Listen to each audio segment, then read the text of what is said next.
বা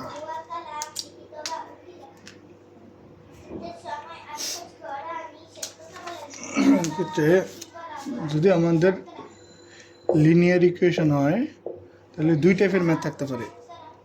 এক টাইপের ম্যাথ হলো যেমন D square Y by D X square plus D Y by D X plus 12y equal to হলো এক্স, মানে ইকুয়াল চিহ্নের পরে এক্সের যে কোনো একটা ফাংশন থাকবো, এরকম একটা হইতে পারে।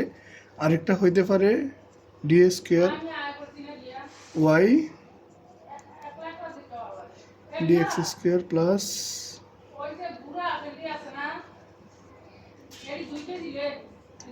Equal to zero. মানে এই দুই টাইপের হইতে পারে। একটা হলো এই ফাংশনের ইকুয়ালের পরে জিরো, আর একটা হলো ইকুয়ালের পর এক্স, একটা হলো ইকুয়ালের পর জিরো। এখন ইকুয়ালের পর যদি এক্স হয় তাহলে এটার যে ইকুয়েশন মানে যে solution Y equal to CF plus PI হবে, ঠিক আছে। আর যদি জিরো থাকে তাহলে এটার লাস্ট ইকুয়েশন হইব সিএফ, মানে যদি আমাদের জিরো থাকে তাহলে অর্ধেক কাজ করতে হইব। আর যদি আমাদের ইকুয়েশনের পরে মানে ইকুয়াল চিহ্নের পরে যদি এক্স বা যে কোনো ফাংশন থাকে, এক্স বেসড ফাংশন থাকলে ওই ক্ষেত্রে আমরা দুইটাই করতে হইব, সিএফ এবং পিএফ।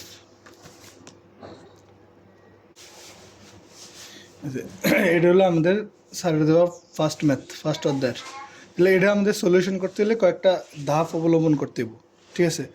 আমরা ফার্স্টে আমাদের ধরতে হইব তোমার D by D X equal to D ধরতে হইব, ঠিক আছে। D by D X equal to আমরা ডি ধরবো।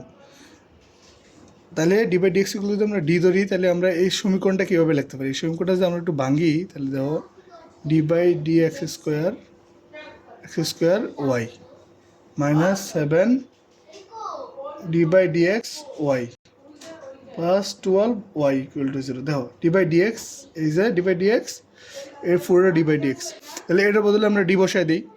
হ্যাঁ, তাহলে মানে মেন ধাপ হইলো ফার্স্ট অফ অল গিভেন ইকুয়েশনটারে আমরা এমনি লিখতে পারি। তাহলে এটা হবে গিয়ে তোমার ডি বাই ডিএক্সের বদলে ডি লিখতে পারি, তাহলে এটা আমরা ডি স্কোয়ার ওয়াই লিখতে পারি। তারপরে এটা খালি ডি 7 ডিওয়াই লিখতে পারি, তাহলে plus 12y equal to zero লিখতে পারি, ঠিক আছে। এটা হলো ফার্স্ট স্টেপ। এরকম একটা ইকুয়েশন থাকলে আমরা এটা ডির ফরমেশন নিয়ে আসবো, মানে ডি বাই ডিএক্সের বদলে আমরা ক্যাপিটাল ডি বসাই দেব। এবার হলো তোমার অক্সিলারি ইকুয়েশন।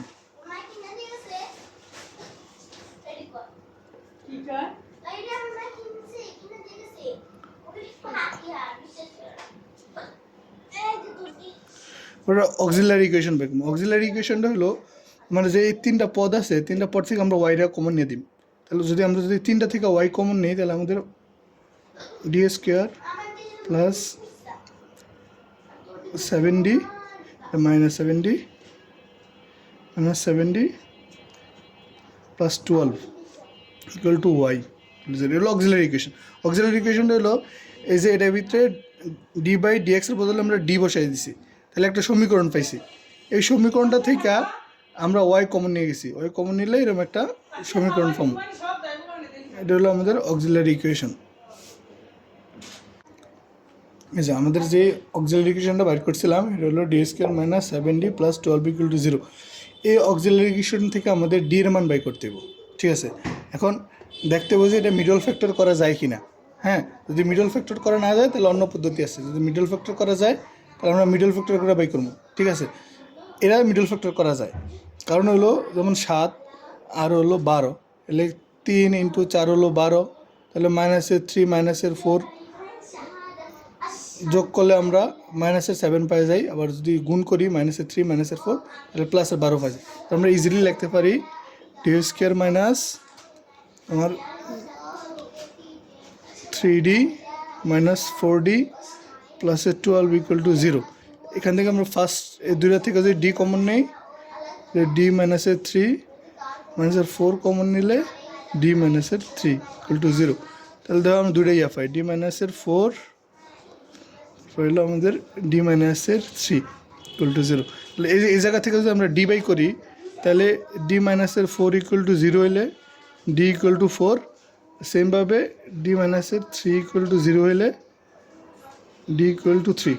সুতরাং আমাদের ডির দুইটা ভ্যালু পাই, একটা হলো 3, একটা হলো 4। এটা হলো একটা স্টেপ শেষ হলো আর কি। এই জায়গায় আমরা ডির দুইটা মান পাইছি, একটা হলো 3, একটা হলো 4। আমরা ইজিলি এই দুইটারে আলাদা করে লিখতে পারি, যে D1 ইকুয়াল টু 3 ধরতে পারি, আবার D2 ইকুয়াল টু ধরতে পারি কত 4।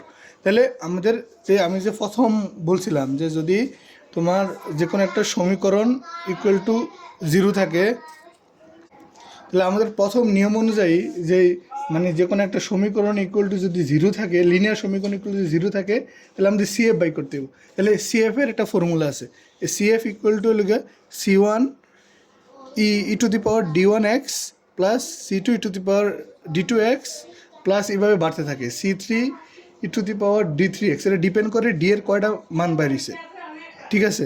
দাও এখানে আমাদের ডি এর মান বাড়িয়েছে 2টা, তাহলে আমরা খালি 2টা ইউজ করবো আমরা, ঠিক আছে। একটা হলো 3, একটা হলো 4। খালি আমরা এই ফর্মুলাটার ভিতরে 3 আর 4 এর মান বসে দেবো, এটা কিন্তু মুক্ত রাখতে হবে আমাদের CF এর যে ফর্মুলাটা। সুতরাং আমাদের CF ইকুয়াল টু আমরা এখন খালি ডি এর মানটা চেঞ্জ করে দেবো। যেমন 1 টু দি পাওয়ার ডির মান কত ফার্স্টে, এটা ধরলাম 3, তাহলে e to the power 3x plus C2 e to the power 4x। তো এটাই আমাদের সলিউশন, ঠিক আছে, এটাই আমাদের অ্যান্সার।